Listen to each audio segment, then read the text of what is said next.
마태복음 27장 45절에서 56절까지입니다.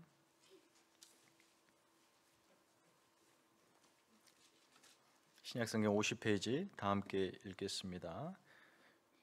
56절까지입니다. 45절 시작.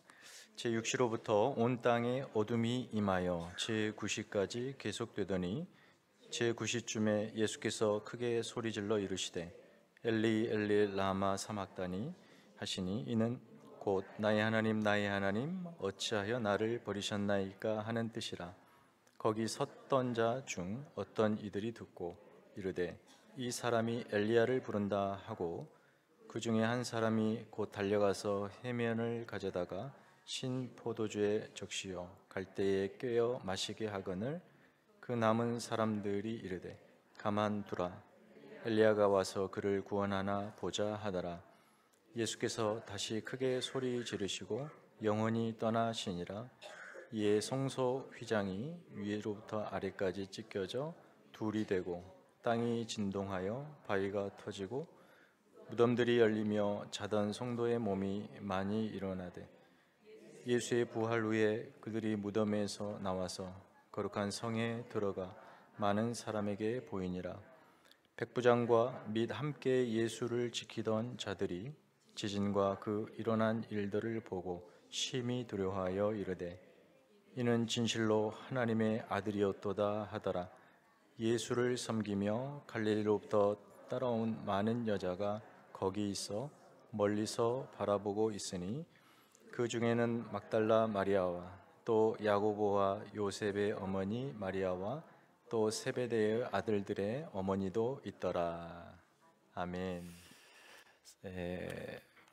오늘 마태복음 27장 말씀을 통해서 가장 위대한 이야기라는 제목으로 말씀을 좀 나누고 싶습니다. 인류에게 가장 위대한 이야기가 있다면 죄인을 구하러 오신 하나님 아들의 십자가 이야기라고 말할 수가 있습니다. 물론 세상 사람들이 그런 이야기를 그렇게 생각하지 않을지라도 우리에겐 그렇습니다. 한번 생각해 보십시오. 사형 선고를 이제 언도를 받고 형 집행을 해야 하는 죄수가 있다고 생각해 보십시오. 그런데 재판 중에 누군가 불쑥 들어와서 그 형 내가 대신 받겠습니다 하고 그를 살리고 자신이 죽는다고 생각을 해보십시오. 그럼 그 죄수에게 있어서 그의 인생 전체에 있어서 가장 충격적이고 가장 위대한 이야기는 바로 그 이야기가 되지 않겠습니까? 죽음과 삶을 가르는 이야기죠.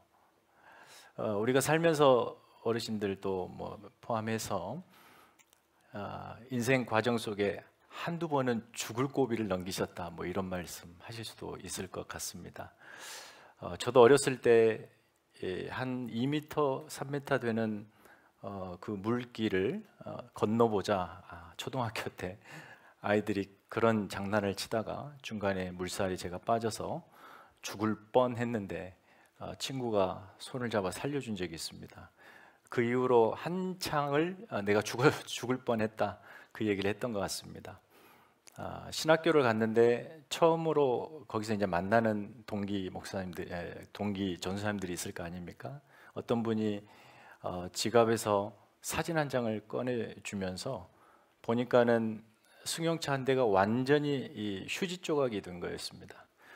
그런데 자세히 보니까 운전석만큼은 사람 한 사람 들어있는 만큼 공간이 있었어요. 그걸 보여주면서 버스와 트럭 사이에 내 차가 갈려 있어서 요만큼 공간에서 내가 살아났다. 그리고 신학교 왔다 그러더라고요. 근데 저는 뭐 꺼낼 게 하나도 없었었는데 그때 그런 것처럼 우리가 삶과 죽음을 가르는 이야기는 우리 인생에서 최고로 위대하고 기억할 만한 이야기로 자리를 잡습니다. 예수께서 우리를 위하여, 우리 인류를 위하여 죽어주신 대신하여 죽어주신 죽음은 하나님의 아들의 죽음으로써 우리 모두를 살리는 죽음입니다. 우리가 마땅히 당해야 할 죽음이죠. 죄인이었기 때문에 하나님 앞에 마땅히 죽어야 할 그 형벌, 그것에서 우리를 건져 주시는 것입니다. 육체의 죽음으로 우리가 끝날 게 아니고 그 죽음 너머에 영원한 심판의 그 절망 가운데, 형벌 가운데 있는 그 심판을 면하게 해주신 거예요. 우리 육체의 죽음을 면하게 해주신 것이 아니라 그 심판을 면하게 하신 거예요. 그러니까 우리가 잘 실감이 안 갑니다. 우리가 죽어봐야 아는 거기 때문에. 그러나 이것은 우리가 이 죽음의 형벌이라고 하는 것은 다만 육체가 소멸하는 것이 아니라 우리의 영혼이 영원한 고통 속에 머물게 되는 거예요. 그 고통은 말로 형언할 수 없습니다. 다 보진 않았습니다. 요즘 드라마 유행 중에 연지나 나의 지옥에 온 걸 환영해. 뭐 대부분 우리 교회 성도님들은 드라마 같은 거는 안 봐요. 믿음이 좋으셔가지고 저도 그래서 하나 들어왔는데 전혀 통하지가 않군요. 네. 내 지옥에 온 걸 환영해. 근데 사실 우리는 살면서 우리의 현실이 지옥 같다라고 자주 말하죠.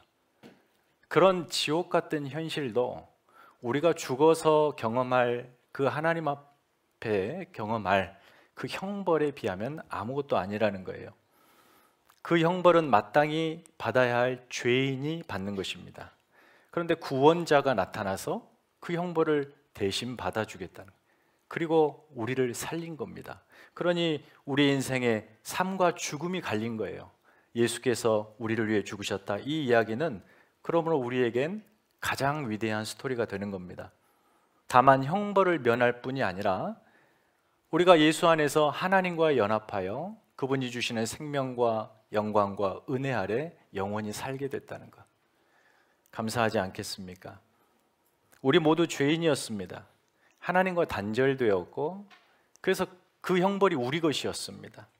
우리의 운명이었습니다. 그러나 예수께서 대신 죽어주심으로 인하여 그 결과 우리는 생명을 얻었습니다.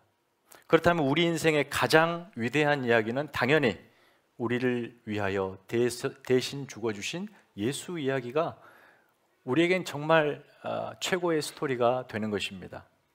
오늘 이렇게 성금요일, 세상은 굿 프라이데이라고 말하지만 그 의미는 나를 위해 죽어주신 날, 우리에게는 최고의 생일과도 같은 이야기죠. 당연히 그 이야기가 우리 인생의 하이라이트가 됩니다. 예수님께서 우리를 위하여 죽어주신 그 이야기 속에도 하이라이트가 있는데 바로 예수님이 잡히심과 죽으심이라고 하는 이 대서사입니다. 그래서 오늘은 이 부분을 이 가장 위대한 스토리니까 여러분이 한 번도 이렇게 역사적으로 추적해 가면서 이 이야기를 들어보신 적이 많지 않을 겁니다. 마태가 들려주는 이 위대한 이야기에 우리가 한번 자세히 좀 시간이 들더라도 귀를 기울여 보시자고요. 타임라인은 이렇습니다. 예수님이 잡히시고 두 번에 걸쳐 신문을 받으시고 그리고 십자가 처형을 당하시는 여기까지인데 이 과정이 대략 시간적으로 따지면 추정컨대 한 12시간 안에 벌어집니다. 그 타임라인 한번 쭉 따라가 보죠. 겟세마네 동산에서 믿었던 제자 유다가 예수님을 팔아 넘깁니다. 군병들이 그 산속 아지트로 찾아왔어요. 예수와 입을 맞추자 그가 예수, 어둠 속에서 그가 예수라는 사실을 알고 대제사장이 보낸 군병들이 예수를 잡습니다. 그리고 대제사장의 관저, 가야바였는데 가야바의 관저 안으로 예수를 끌고 들어갑니다. 한밤중입니다. 그곳에서 이미 서기관들과 종교 지도자들, 예수를 그토록 극도로 미워하고 죽이려고 했던 그들이 이미 자리를 잡고 있었습니다. 그 속으로 예수 홀로 들어가는 거예요. 마치 이리가 득실되는 곳에 어린 양 한 마리가 끌려 들어가는 것과 같이 예수님께서 종교 지도자의 권력이 충만하고 통제가 완벽한 그 안으로 들어가십니다. 평소에 이 예수로부터 이 종교자들의 체면이 말이 아니게 구겨졌습니다.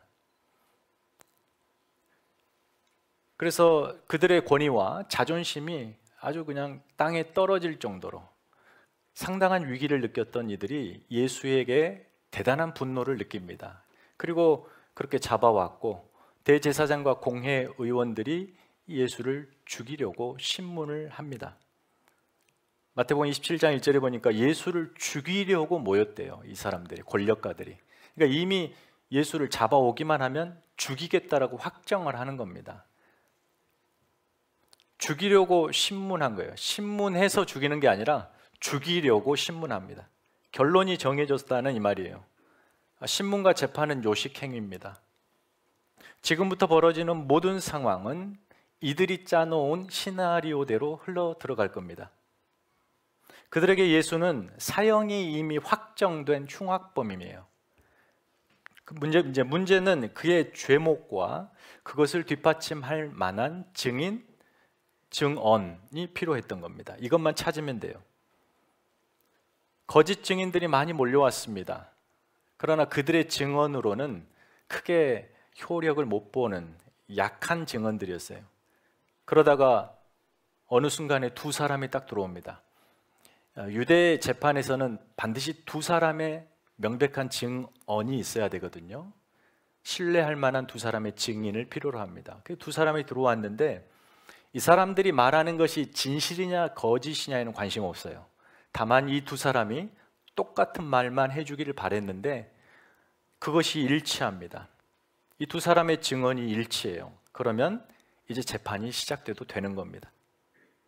급조한 두 사람이었는데 그들의 증언이 일치합니다. 예수가 무슨 일을 했냐라고 고발하는 내용이 이거였어요. 성전을 헐고 사흘 동안 지을 수 있다고 했다. 성전을 헐고 사흘 만에 짓겠다라고 한 말을 우리가 들었다. 이게 이제 죄목이 되는 것입니다. 유대인들에게 성전은 유대교의 심장입니다. 그리고 율법이 성전을 들어가 온 유대인들의 삶으로 흘러나가 그들을 유대교의 삶을 생동케 하는 것입니다. 이 성전은 유대교의 심장입니다. 율법이 성전을 통과해서 유대인들이 하나님의 은혜를 맛봅니다. 예수가 성전을 파괴하라 한 것은, 그리고 다시 짓겠다 한 것은 바로 유대교에게 심장을 제거하라 이렇게 말한 거나 다름없습니다. 율법을 버리고 자신이 말하는 것이 새 율법이 되겠다 이렇게 한 거죠. 유대교의 심장을 제거하고 자신이 주는 심장을 새로 이식하겠다 이 말입니다. 이 유대 종교 지도자에게 이 말은 자신들의 모든 권위, 권리, 지위, 그리고 특권, 모든 힘을 내려놓는다 이 말입니다. 그런 이들이 가만히 있었겠습니까? 분노하지 않을 수 없었겠죠. 자신들의 모든 기득권을 내려놓게 하겠다 이 말입니다. 여러분, 사실 그렇습니다. 예수를 믿는다는 것은 우리 어린 아이들, 청년들 함께 있는데 예수를 믿는다는 것이 무엇인지를 평생 알아갈 것인데, 여러분이 제가 지금 말씀드려도 못 알아먹지만 한번 말씀드립니다. 예수 믿는다는 것은 이렇게 심장을 바꾸는 것입니다. 그 의미가 무엇인지는 이제 평생 알아가며 살아가시며 알아가시고, 일단 그렇다는 거예요. 심장을 바꾸는 완전한 새로움입니다. 유대교가 세워두었던 성전을 허물어야 예수가 성전이 되십니다. 이게 예수 믿는다는 의미예요. 얼마나 견고하게 성전을 세웠습니까? 얼마나 이 성전이 그들을 부욕해 합니까? 그러나 그거 다 무너뜨리랍니다. 그것으로는 살 수 없다고 말씀하시는 거예요. 그러니 이 대제사장을 비롯하여 종교 지도자를 얼마나 이 예수를 죽이고 싶어 안달이 났겠습니까? 위협적이고 이 중대한 사안인 만큼 대제사장이 직접 신문에 나섭니다. 예수에게 이렇게 말합니다. 저 증인들의 말이 맞냐? 네가 진짜 3일 만에 성전을 짓는다고 했냐? 예수님이 침묵하십니다. 그래서 또다시 그에게 네가 정말 하나님의 아들 그리스도냐? 이렇게 묻습니다. 그러자 예수님이 이렇게 답하세요. 이후에 네가 인자가 권능의 우편에 앉아 있는 것과 그가 구름 타고 오실 것을 보리라. 우문현답이죠. 분명히 네가 하나님의 아들 그리스도냐 물어봤는데 이상하게 대답을 합니다. 그러나 이것이 무슨 의미인지는 대제사장이 압니다. 이거는 메시아만 할 수 있는 말이거든요. 다니엘서와 시편의 말씀을 조합하여 메시아가 할 선언을 예수가 했다 했으니 내가 하나님의 아들 메시아다 굳이 말 안 하여도 그렇게 응답한 것이 곧 자백이나 다름없다라고 생각했어요. 그러자 대제사장이 그 이야기를 듣고 격노하고 자기 옷을 찢고 곧바로 예수에게 신성 모독이도다라고 형을 선고해 버립니다. 이제 더 이상 추가 증거 따위는 필요 없어요. 예수님이 가장 중요한 성전을 모독했고 하나님을 모독했어요. 그 모독한 결과는 뭐냐면 사형이죠. 당장 그 자리에서 돌로 쳐 죽이는 것입니다. 그러나 그렇게 해서는 안 됩니다. 아직 그렇게 죽어서는 안 되죠. 참석한 모든 공회원들과 유대교 원로들이 확정합니다. 그는 신성 모독 죄인이다. 이제부터 당하는 모든 폭력과 절차는 정당한 거예요. 불법이 아닙니다. 이들에게는 어둠이 세상을 뒤덮은 이 새벽, 한 마리의 연약한 양을 두고 이리떼들이 달려들어 공격하는 모습. 하지만 이곳 은밀한 대제사장의 관저에서 예수가 죽을 수는 없습니다. 그렇게 죽게 이들도 내버려두지 않을 거예요. 왜냐하면 이렇게 죽어서는 안 됩니다. 예수에게 매료되었던 많은 유대인들이 그의 죽음을 봐야 합니다. 신성 모독, 예수가 그저 선동가였다라는 사실을 만천하에 공개해야 됐기 때문에 이렇게 죽여서는 안 돼요. 더 좋은, 가장 확실하게 죽이는 방법이 있습니다. 신명기 21장 22, 20장 21, 21장 22, 23절을 보면 나무에 달려 죽은 자마다 다 하나님의 저주를 받았다는 율법이 있습니다. 유대인들 앞에서 예수를 나무에 달아 죽여야 그 모든 유대인이 동의할 겁니다. 아, 우리가 잠시 착각했나 보다. 예수가 나무에 달려 죽은 거 보니까 저 예수는 정말 하나님으로부터 저주받은 게 분명하다. 이렇게 모든 유대인들에게 그 고백을 듣게 하기 위해서 이들은 지금이 무슨 시기입니까? 명절입니다. 도처 각지에 흩어져 있는 유대인들이 이날만큼은 다 몰리는, 예루살렘으로 몰리는, 평소 2, 3만 명인 인구가 20만 명이 넘는 그 인산인해를 이루는 유대인들, 그들에게 예수가 저주받아 죽었다는 사실을 공개해야 더 이상 예수 운동이 일어나지 않을 것이기 때문이요. 그렇게 하기로 한 것이죠. 너무도 좋은 시기, 장소, 방법이 결정된 셈입니다. 유대인들은 쾌재를 불렀을 거예요. 드디어 그동안 여러 이상한 일들로 유대교를 뒤흔들었고 종교 권력을 위협했던 이 알턴 이 같은 예수를 죽이게 된 것입니다.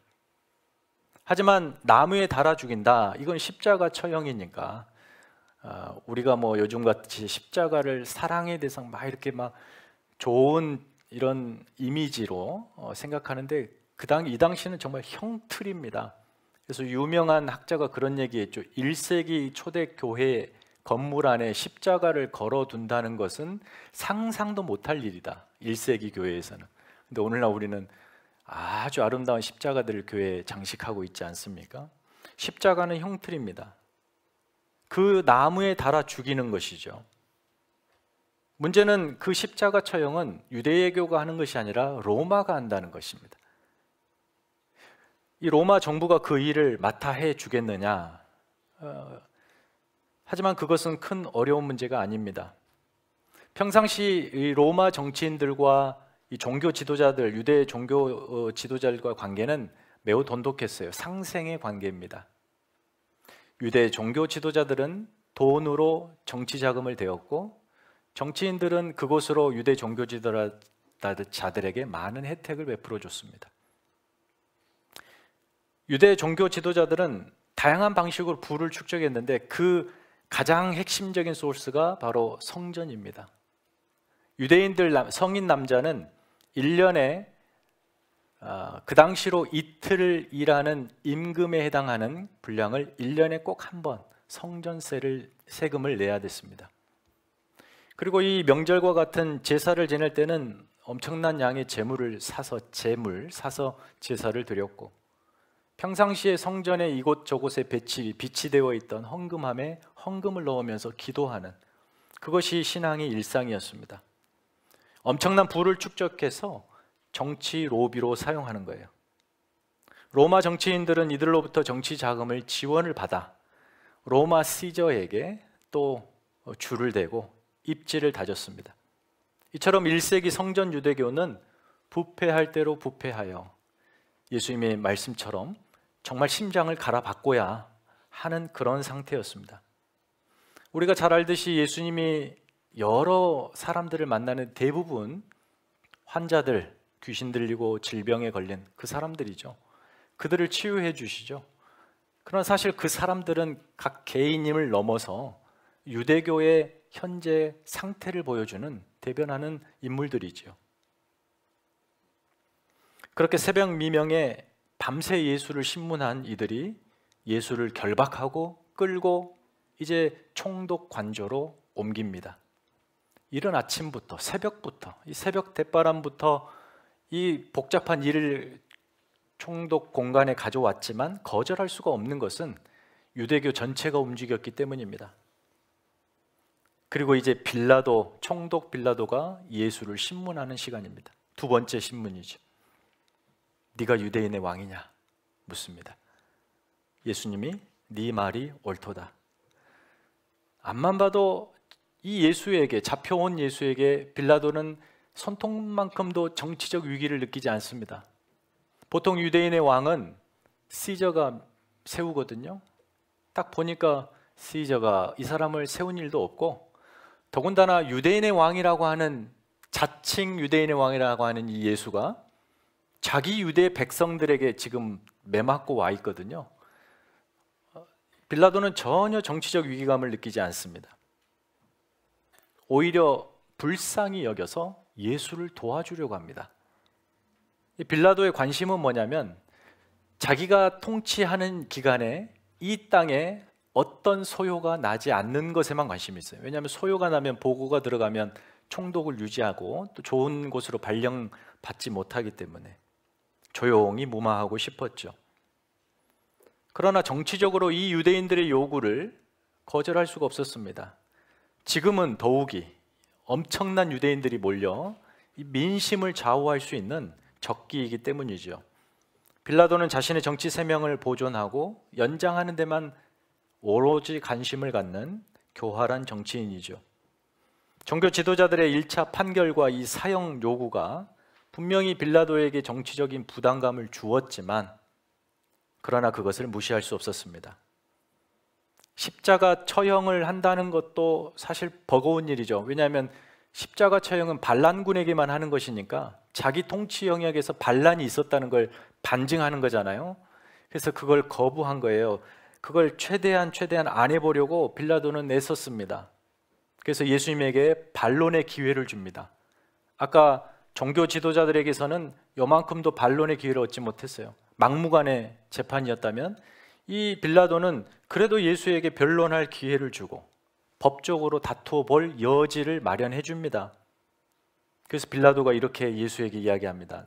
나에게는 너를 놓아줄 권한도 있고, 그리고 너를 십자가에 못 박을 권한도 있다. 내가 너를 살릴 수도 있고 죽일 수도 있다. 이렇게 이야기합니다. 그때 예수님은 침묵하시죠. 자기를 변호하시지도 않고 이 빌라도가 베푼 조그마한 호의도 붙잡지 않습니다. 당시에도 요즘처럼 특별 사면제도가 있었습니다. 대명절, 이 민심 잡기용이거든요. 유용한 정치 수단입니다. 유대 동족에 죄수한 사람을 사면해 주므로 그들로부터 인기를 얻는 거죠. 자신의 정치적 통치로 이용하는 것입니다. 유대인들은 평상시 빌라도의 이 폭력적인 성향에 매우 불만이 많았어요. 그래서 막 보고도 하고 고소도 하고, 그래서 그들의 민심을 달래보려고 적극적으로 이 사면권을 꺼내듭니다. 당시 투옥된 죄수는 유대인 바라바입니다. 바라바와 예수 둘 중에 선택하도록 군중과 종교 지도자들에게 기회를 줍니다. 빌라도가 무리와 종교 지도자들에게 이렇게 질문합니다. 내가 누구를 놓아주기를 원하느냐? 바라바냐? 그리스도라 하는 예수냐? 바라바냐? 그리스도라 하는 예수냐? 근데 여러분, 흥미로운 점이 있습니다. 어떤 성경 사본에, 굉장히 권위 있는 사본 중에 하나로 취급할 수 있는 사본에 보니까 바라바냐 그리스도라 하는 예수냐 할 때 바라바냐, 그 바라바 앞에 예수라는 말이 있습니다. 이 당시는 예수라는 이름이 굉장히 흔한 이름이었어요. 유대인들, 유대 남자들이 흔하게 갖는 이름이 예수입니다. 호세아, 구약의 여호수아 같은 말이죠. 흔한 이름이었어요. 바라바라고 하는 뜻의 이름은 아버지의 아들입니다. 아버지의 아들. 그러니까 빌라도가 이렇게 얘기한 거예요. 예수 바라바냐? 그리스도 예수냐? 이렇게 이야기한 겁니다. 예수 바라바, 그 말 뜻풀이는 구원자 아버지의 아들. 예수 그리스도, 구원자 예수. 그 앞에 보면은 예수를 하나님의 아들이라고 막 나오니까 하나님의 아들.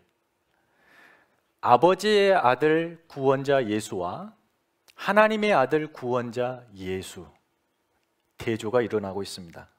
이 두 사람을 세워두고 누구를 선택할 것이냐 묻는 거죠.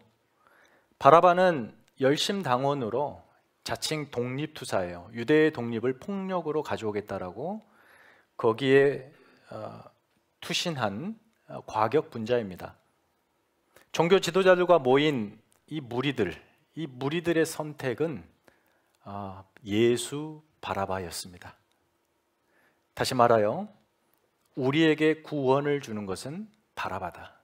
폭력과 무력과 힘으로 그 행복을 얻겠다라고 한 것이에요. 사실 우리가 예수 믿는 자로 세상을 살아갈 때에 우리가 믿는 예수님이 예수 바라바이기를 원할 때가 우리도 모르게 있습니다. 그렇지 않습니까? 힘과 권능과 능력으로 나의 삶을 다 뒤집어주고 내가 원하는 어떤 결과를 가져와 주시도록, 세상은 늘 우리에게 이 두 가지 선택의 길을 질문하는 것 같습니다. 너 누구 선택할래? 예수 바라바를 선택할래? 예수 그리스도를 선택할래? 예수 바라바는 힘이 있고 능력이 있어 보이고 예수 그리스도는 무기력하게 고난을 받습니다. 누구를 선택할래? 그때 우리는 쉽게 내 인생의 예수 바라바를 원하는 것은 아닌지 한번 생각해 볼 문제죠. 빌라도가 다시 무리에게 묻습니다. 너희가 예수 바라바를 선택했다면 그럼 예수 그리스도는 어떻게 하랴? 일제히 무리와 이 제사장들이 연호합니다. 그는 십자가에 못 박으십시오. 빌라도가 상당히 부담스러워합니다. 잠시 머뭇거립니다. 그러자 압력이 들어가죠. 당신이 저를 십자가에 못 박지 않으면 당신은 시저의 충신이 아닙니다. 왜? 그가 유대인의 왕이라고, 자칭 왕이라고 했기 때문에. 결국 빌라도는 판결을 내립니다. 그를 십자가에 못 박게 넘겨주죠. 그러나 이 모든 재판의 과정에 자신은 그의 피에 연루되지 않겠다라며 손을 씻습니다. 이렇게 하여 예수 바라바는 석방되고 예수 그리스도는 십자가 처형에 넘겨지죠. 가장 그 당시 흉악범이었던 바라바까지도 그를 위한 대신의 죽음이 예수의 죽음임을 알 수가 있습니다. 처형식이죠. 유다가 종교 지도자들에게 자신의 스승인 예수님을 그들의 손에 넘겨주었습니다. 종교 지도자들이 이방인 총독 빌라도에게 예수를 넘겨주었습니다. 빌라도가 자신들의 군병들에게 마지막으로 예수를 넘겨줍니다. 이 과정에서 보면 예수님은 넘겨지죠. 마치 이 종교 지도자들이 짜놓은 시나리오대로 각본대로 흘러가는 것 같지만 예수를 그들의 손에 넘겨주신 분은 다름 아닌 하나님이십니다. 온 인류를 구원하시기 위하여 이 모든 일의 주도권은 유다에게도 종교 지도자들에게도 빌라도에게도 있는 것이 아니라 그를 세상에 내어주신 하나님께 있습니다. 십자가형 집행이 금요일 오전, 그러니까 오늘 오전에 이루어집니다. 총독 관저로 들어가죠. 예수님은 또다시 이 폭력이 완전히 통제하는 그 소굴 안으로 들어갑니다. 심한 채찍질이 먼저 가해졌을 거예요. 피와 살점이 찢어진 옷과 엉키게 됩니다. 심한 채찍질이 이렇게 먼저 가해지고 나니 도저히 그 옷이라고 할 수 없는 그 옷을 이제 벗기고 그들에게 군병들이 홍포를 입힙니다. 홍포라는 것은 붉은 염으로 염색을 한 아주 가장 값싼 천입니다. 왕의 취임식, 유대인의 왕이라 했으니까 왕의 취임식 놀이를 하는 거예요. 왕이 홍포를 입잖아요. 취임식 때 그것을 연상하며 가장 값싼 이 홍포를 천을 예수께 두르고 머리에 가시관 만들어 씌우죠. 왕관을 상징합니다. 갈대 하나를 꺾어 그의 손에 쥐어줍니다. 그 갈대는 호를 상징하죠. 왕의 권세입니다. 그렇게 해놓고 군병들이 그 예수 앞에 무릎을 꿇고 유대인의 왕이여 평안할지어다. 그 군인들이 이 인사는 누구에게만 하냐면 시저에게 하거든요. 로마 황제에게 하는 인사를 예수에게 합니다. 조롱하는 것입니다. 그러니까 육체의 극심한 폭력으로 인한 모든 몸이 만신창이가 된 그 육체의 폭력과 함께 이제 지금 무슨 폭력을 해요? 정신적인 조롱으로 폭력을 가하고 있습니다.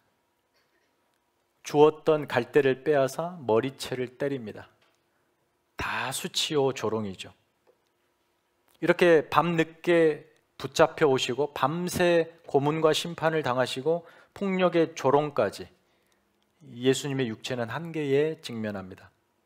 그러나 진정한 고통은 이제부터입니다. 자신이 달려야 하는 십자가의 위틀, 상틀을 가로된 부분을 가지고 짊어지고 형장까지 가야 합니다. 총독 관저에서 골고다까지의 길을 여러분이 잘 아시는 비아 돌로로사라고 들어보셨을 그 이야기를 하죠. 1.5km 되는 거리입니다. 그 거리를 그 형틀을 쥐고 가야 합니다. 길게 늘어진 순례객과 주민들 사이를 그 형틀을 쥐고 가게 합니다. 이것은 로마가 그 피지배국을 통치하는 공포의 방법입니다. 로마는 그렇게 폭력적으로 이들을 통치해요. 그 길을 가면서 무슨 메시지를 줍니까? 예수가 십자가 형틀을 지고 사람들 사이를 지나갈 때 두 가지 메시지가 선언됩니다. 첫째, 피지배국인 유대인들을 향하여 로마가 주는 메시지입니다. 너희들 누구든 로마 황제에 굴복하지 않으면 저 사람처럼 된다. 무섭죠. 공포죠. 유대인들에게 던지는 메시지가 있습니다. 유대교가 유대인들에게 예수는 너희들이 믿고 따를 메시아가 아니라 하나님의 저주를 받아 나무 지고 가는 바로 저 저주받은 자다. 그렇게 낙인을 찍는 거죠. 그 두 메시지 사이를 예수가 묵묵히 걸어가십니다. 형장으로 가던 중에 중간에 예수가 쓰러지자 구레네 시몬이 대신 짊어지고 갑니다. 마침내 골고다에 도착합니다. 골고다, 해골이죠. 해골. 거기에 도착해서 한참 이제 준비 과정이 진행됩니다. 십자가 위에 유대인의 왕이라고 하는 팻말을 박습니다. 근데 그 유대인의 왕이라고 하는 그 글자가 요한복음에 보면 라틴어, 그 다음에 헬라어, 히브리어 세 언어로 기록되었다고 말하고 있어요. 세 언어는 그 당시에 보편적인 전 세계 언어라고 볼 수 있습니다. 모두가 보고 구원 얻는 장대에 달린 모세의 장대에 달린 놋벤처럼 모두가 보고 알 수 있도록 예수가 유대인의 왕이라는 사실을, 그리고 커다란 쇠못이 손과 발을 관통하며 나무와 고정하죠.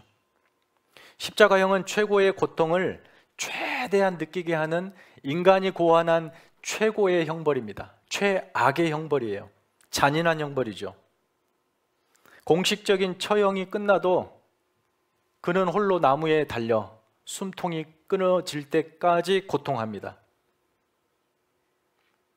몰려든 구경꾼들이 조롱하죠. 네가 하나님의 아들이냐? 마치 처음에 마태복음에 등장했을 때 마귀가 예수께 말했던 것처럼 네가 하나님의 아들이라면 내려와 봐라. 너 자신을 구원하라. 이렇게 조롱이 계속됩니다. 예수님이 십자가에 못 박혀 달리실 때, 딱 세워져서 달리실 때를 성경은 정오 12시라고 이야기합니다. 낮 12시. 그러니까 체포되시고 두 번의 신문과 이렇게 십자가에 딱 달리실 때까지가 대략 12시간이라는 거예요. 마가복음에서는 군병들이 골고다에서 예수의 옷을 제비 뽑았다. 이때 시간을 9시라고 알려져요. 그러니까 이 9시에 골고다에 도착해서 9시부터 12시까지 3시간 동안 온갖 수치와 수모와 조롱과 십자가의 못 박힘과 그리고 십자가가 서는 데까지의 3시간입니다. 이 처음 3시간, 그리고 예수님이 몇 시에 운명하시냐면 오후 3시에 운명하셔요. 그러니까 처음 3시간은 이렇게 옷을 제비 뽑고 쓸개탄 포도주를 입에 대고 조롱하고 이런 일들로 떠들썩했습니다. 그런데 그 다음 딱 십자가가 선 12시부터 예수님이 운명하시던 오후 3시까지 이 3시간, 여러분이 마태복음을 잘 보시면 이 3시간은 아무런 언급이 없습니다. 이 3시간을 마태는 특별한 연출을 보여주는데 이 3시간 동안 온 땅에 어둠이 덮였답니다. 온 땅에 어둠이 덮이고 모든 것이 침묵한 시간으로 묘사하고 있어요. 의미가 있지 않습니까? 온 세상이 어두워졌답니다. 그것이 왜 그럴까요? 예수가 이 땅에 세상의 빛으로 오셨다는 것을 의미합니다. 예수가 죽어가니까 온 세상이 어두워지는 거예요. 예수 없는 인생이 어둠인 까닭이 바로 거기에 있죠. 예수님이 참 빛이기 때문에. 예수 없는 인생은 어둠 속에 있으니 그가 하는 모든 것에 3가지 특징이 있습니다. 첫째, 무질서. 둘째, 무의미. 셋째, 두려움입니다. 얼른 이해가 되시죠? 여러분이 칠흑 같은 어둠 속에 있다고 생각해 봐요. 눈을 감고 있다고, 눈만 감아봐도 알 수 있겠죠. 여러분이 그 어둠 속에서 할 수 있는 일이 무엇이겠습니까? 한다고 한들 그 일이 질서정연하겠습니까? 혼돈이죠. 빛이 있으라. 왜 빛을 하나님께서 맨 먼저 창조하셨을까요? 질서를 만드시기 위함이죠. 예수가 빛이다. 그 빛이 죽어가고 있습니다. 어둠에 삼켜지고 있어요. 그러니 세상은 어두워집니다. 세상이 다시 무질서해집니다. 폭력이 난무하고 온갖 탐심이 가득하여 죽이고 죽는 그 일만 있습니다. 무질서하죠. 예수가 빛인데 어둠이 빛을 가리자 무질서해집니다. 두 번째, 무의미죠. 그 어둠 속에서 하는 일이 무슨 의미가 있겠습니까? 의미란 그 대상과 어떤 것을 분명히 분석하고 판단하고 그것으로 만들어내야 그게 의미가 있는데, 보이지 않느니 사물을 제대로 판단할 수도 없고 그것을 통해서 무언가를 만들어낸다 하여도 그게 의미가 있을 수 없다 이 말이죠. 예수 없는 인생의 삶은 죄송합니다만 아무런 의미가 없습니다. 그가 무엇을 엄청난 일을 세웠어도 그의 인생엔 의미라는 것은 담기지 않습니다. 왜냐하면 그의 인생이 어둠이기 때문입니다. 우연히 뭔가를 만들어서 의미를 부여할지라도 그건 의미가 진정한 의미가 아니에요. 세 번째로 두려움이죠. 평안과 안전이 사라진 상태. 칠흑 같은 어둠 속을 여러분 걸어보신 적 있으신가요? 별빛 한 점 없는, 정말 사물이 한 치 앞도 볼 수 없는 그 어둠 속을 걸어갈 때 가장 여러분 마음에 드는 심리적 상태, 감정, 두려움이죠. 1914년 영국 탐험가 어니스트 세클턴은 인듀어런스 호 배를 타고 남극 탐험을 합니다. 하지만 배가 유빙에 갇혀가지고 그만 침몰하게 돼요. 그와 그의 일행이 배를 탈출합니다. 그리고 그때부터 펼쳐지는 생존 여정, 극도의 생존 여정을 필사를 다하여 하죠. 그런데 극적으로 생존합니다. 그리고 전기를 쓰는데 전기에 이런 말을 기록합니다. 그 과정, 그 지나오는 과정에서 정말 죽는 것 같았다. 그런데 배고픔, 추위, 험난한 길 상태, 죽을 것 같은 두려움, 이런 것보다 가장 견디기 힘든 최악의 것은 다름 아닌 어둠이었다, 이렇게 이야기합니다. 왜냐하면 그때 5월 중순부터 6월 말까지 대략 한 50일 기간의 남극에는 해가 비치지 않습니다. 그냥 어둠이에요. 50일 동안 어둠이에요. 해가 한 점 들어오지 않는 컴컴한 칠흑 같은 어둠이에요. 그렇게 이야기하는 겁니다. 어둠과 싸우는 것이 가장 두려웠다. 왜냐하면 앞을 볼 수가 없어서 내가 가는 길이 맞는 길인지, 가다가 천길 낭떠러지로 떨어질지, 자기가 가는 길이 죽음으로 향한다면 그 길이 얼마나 두렵겠습니까, 여러분?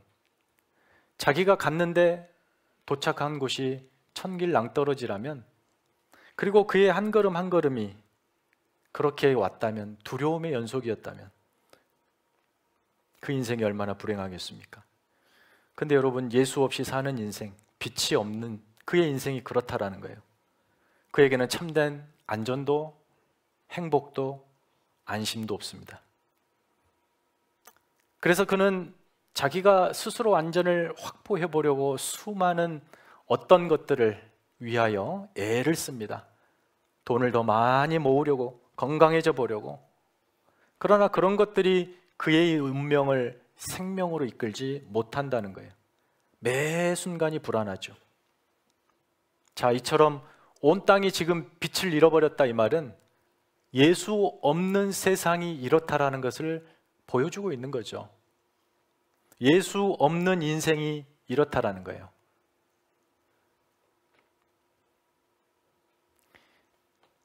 (27장 45절을) 보면 이 3시간에 무슨 일이 있었는지 마태는 완전히 침묵합니다.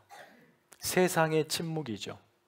그러니까 연출가라고 한다면 골고다라고 하는 무대 그 세팅에 갑자기 12시가 되니까 무대 조명을 완전히 꺼버린 겁니다. 3시간 동안 모두가 침묵하는 시간으로 이 서사의 극대화를 만들죠.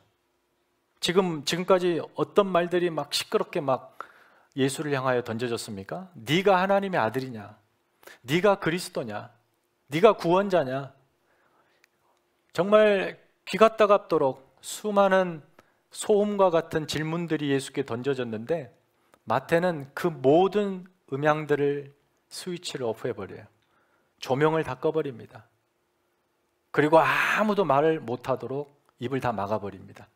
그리고 3시간 동안 오롯이 어둠으로, 그리고 침묵으로 가장 위대한 메시지를 던집니다. 그가 하나님의 아들 맞다. 예수님의 마지막 절규, 엘리 엘리 라마 사박다니. 엘리 엘리는 히브리 말입니다. 나의 하나님, 나의 하나님. 라마 사박다니는 아람어예요. 어찌 나를 버리십니까? 그리고 오후 3시에 운명하셔요. 미처 말씀드리지 못했지만 내년에 우리 고난주간 때는 금요일 오후 정오 12시부터 오후 3시까지는 한마디도 안 하고 침묵으로 한번 보내보십시다. 몇 해 전에 그렇게 광고한 적이 있었는데 내년에 한번 그렇게 해보시자고요. 예수님의 마지막 절규 후 운명하십니다. 근데 운명하실 때 여러 특징들이 나오는데 그중 한 가지만 보고 말씀을 마칠게요.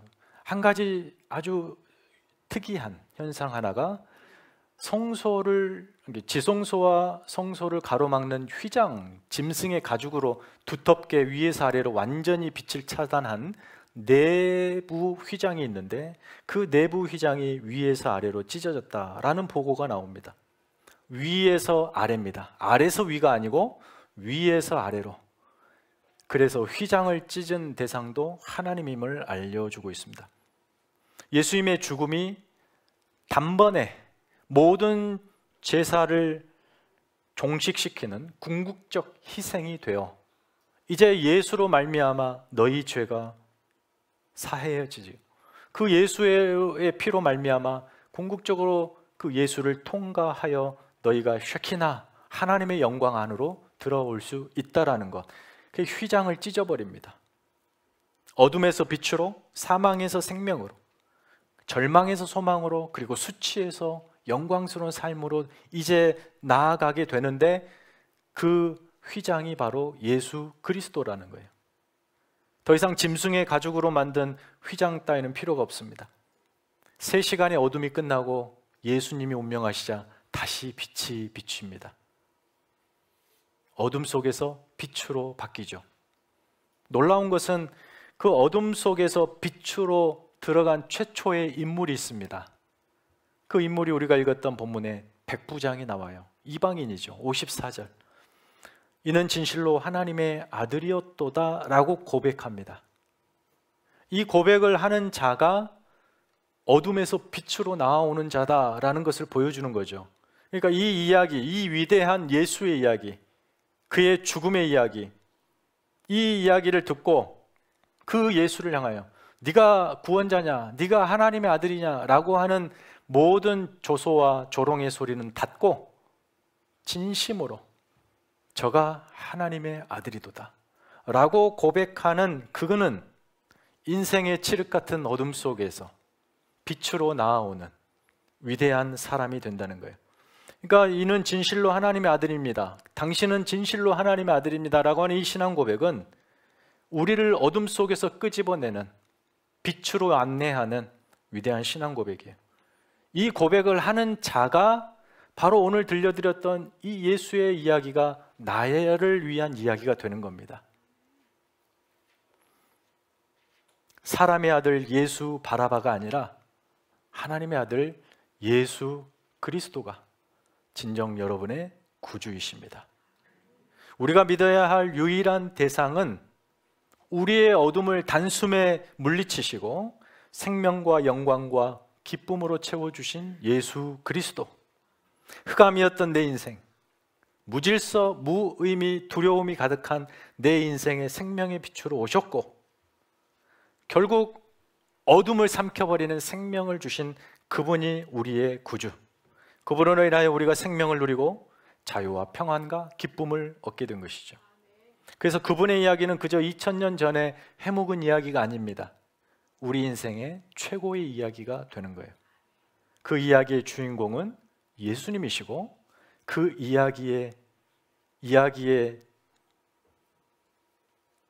그 이야기를 누구를 위해서 그렇게 써 내려왔냐? 바로 저와 여러분이라 우리의 이야기가 되는 것입니다. 믿으십니까? 남은 우리 부활주일까지 이 감격 속에 주님을 찬양하며 시간을 보낼 수 있기를 축원합니다. 우리 때문에 이 시간에 예수님께서 잡히시고 신문과 고난을 당하시고 십자가에 못 박혀 죽으시는 이 이야기,